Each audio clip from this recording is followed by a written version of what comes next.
we're going to go over just the order of operations on a Manitowoc ice machine. Okay. You ready for this? You got any questions? Yep. If you have questions, make sure you throw them out there. Yep. Are we recording? Mm-hmm. Are you 20 seconds in? 15. Awesome. Okay, let's get to it. So, Manitowoc ice machines, they are a huge part of every restaurant and anything that you've ever gone into. They're probably going to have an ice machine because you want ice in your drinks. They ice down a lot of times in their veins and different things. They use ice for all different kinds of things. The Manitowoc half-dice ice cube maker. Right now it says that the bend is full. That is a default setting. There are add-ons where they have a thermostat that goes down, and so once the ice builds up, it gets cold and then shuts the unit off. Right now, the door will actually have to be propped open in order for it to say that the bend is full. And these half-cube ice cubes is exactly what they call them. They're exactly a half a cube of ice. The full cubes, you don't run into very many of them, but they're an actual full square cube. These half-diced cubes come off of a grid. The grid looks like that, or water curtain, I guess I'll call it an ice curtain. Water curtain has a little magnetic part in there. When it presses against this side, there's a switch in there that closes, and that's how it tells it when the ice has been made and it goes into a harvest and drops to start making ice again. And then if it gets propped open and it's open for a certain amount of time, that's how it says that the bend is full. So as soon as I put this back together and this thing snaps closed, it will then send a signal to it to start making ice again. Making ice. So just some easy things. If it takes too long to make ice, let's say it's low charge, dirty, the condenser's dirty, if it's a water-cooled condenser, maybe our water inlet valve is bad, water pressure is too low. Anyway, if the ice takes too long to make, it will give you a fault code. That code is actually back in here, and I'll have to open that up, and it will flash a light code at you once you turn it off and back on. And actually, I think you can go into the settings on this one and check that code out. But then a lot of it will be over here on your, usually right on here. Okay, so you got a on-off ice, and then you got a lockout, and it'll kind of give you a little rundown on what the heck's going on. The older units, they didn't really give you a lot of stuff. You turn them off, turn them back on, they would flash a little code. One being, hey, this ice is taking way too long to make. 2 flashes was too long in a harvest. Usually, if your system is taking too long in a harvest, it is dirty. The grid that the water is pouring over and the ice is being made on is dirty, and it will not release the ice. It's kind of hanging on. The calcium or the deposits, if you want to hand me that, you'll have to run an ice machine cleaner through the system. I don't know. I've never actually used this stuff. Chemco. I use the actual Manitowoc ice machine cleaner, which is what I recommend. But I guess any cleaner is better than nothing. And as long as it says that it is nickel safe, as long as you're nickel safe, because the grid in there is made out of nickel, and if you use CLR, some kind of a delimer, it will ruin it'll take that nickel plating right off there and ruin the ice machine. So don't do that. That would not be good. I've actually heard of people using vinegar. I think that would foam. I guess you could do it. It probably wouldn't hurt anything. I don't know how clean it would work, but it would take the calcium off of there. I don't think it would harm the nickel plating on there. That's kind of up to your discretion. I would do a little more research on that. I just ran into an older refrigeration tech that told me, I'll use vinegar. I'm like, all right. A trusted guy, he's been in the business long enough, works on ice machines all the time, so I'm guessing that he's probably right. I just would recommend using a nickel safe ice machine cleaner if you don't know. I will have to do my own research and check on that kind of thing. So right now, as it's running, it's making ice. You notice you hear it, you don't see any ice or any water.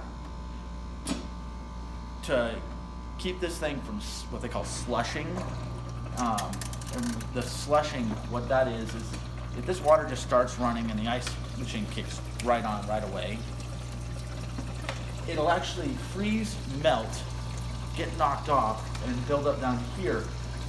And in the older units, they would actually start to block the water inlet on the pump, and you wouldn't get that circulation. And so it would actually stop working until that would melt off.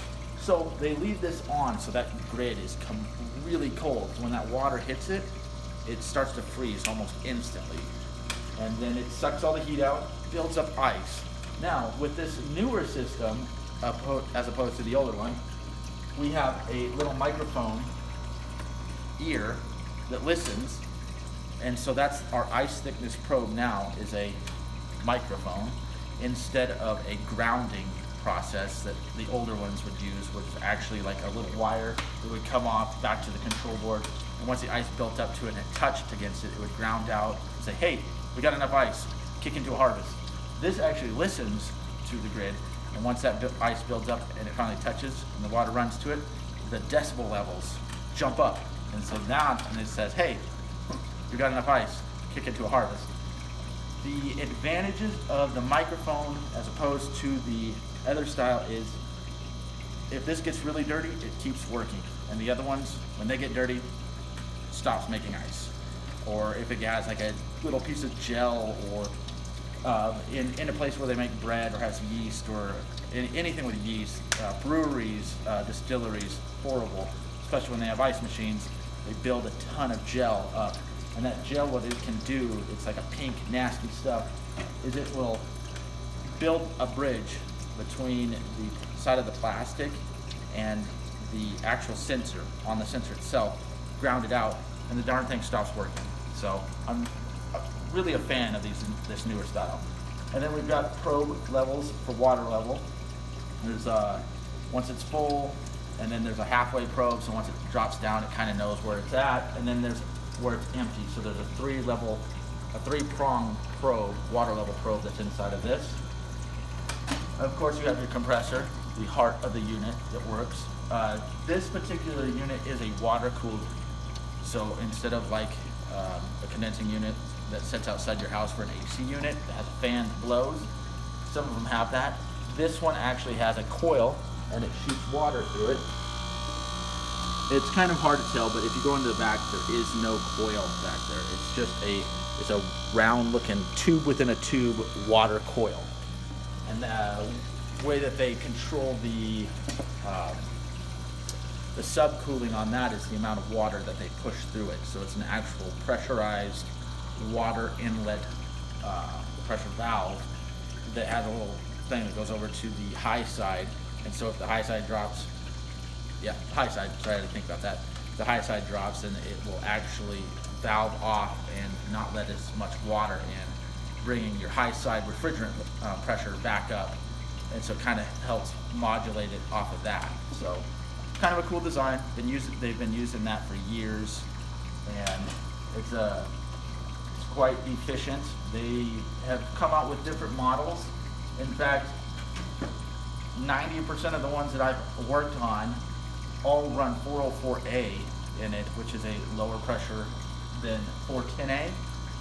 I'm kind of excited that they're starting to use the 410A because if they switch everything over to this 410A or enough stuff, I don't have to carry as many jugs of refrigerants around.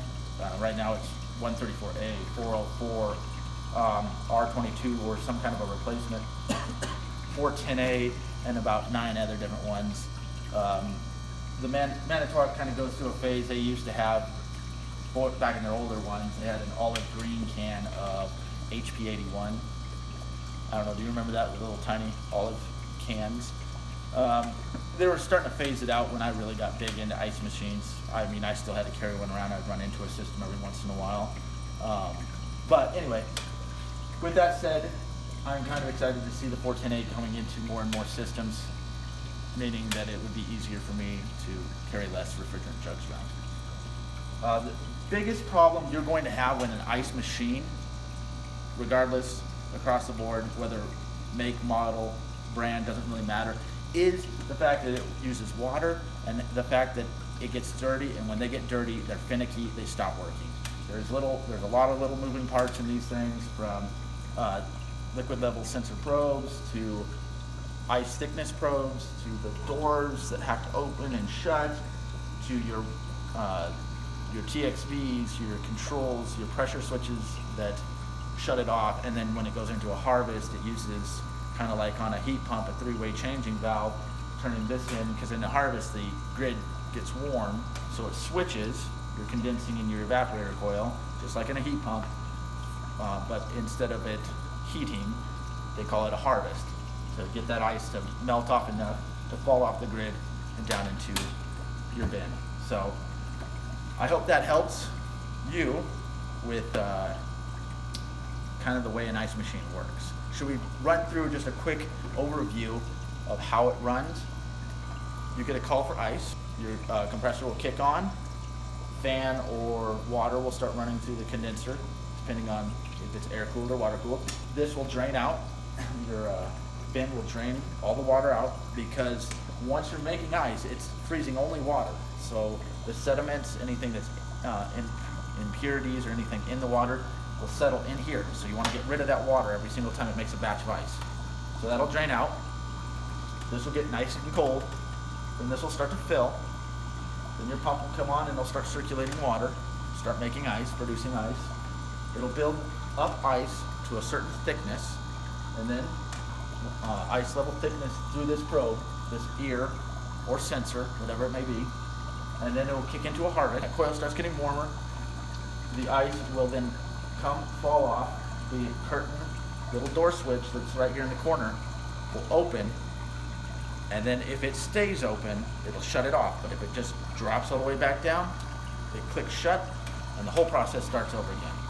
So knowing the order of operations is kind of one of the biggest things with learning how to fix anything. You need to know what it's supposed to be doing at certain times, follow those order of operations, and where it stops, you know where to start. Then 9 times out of 10, start by cleaning it. Even if you don't know what the heck's going on, start cleaning it. It ain't gonna hurt to clean it.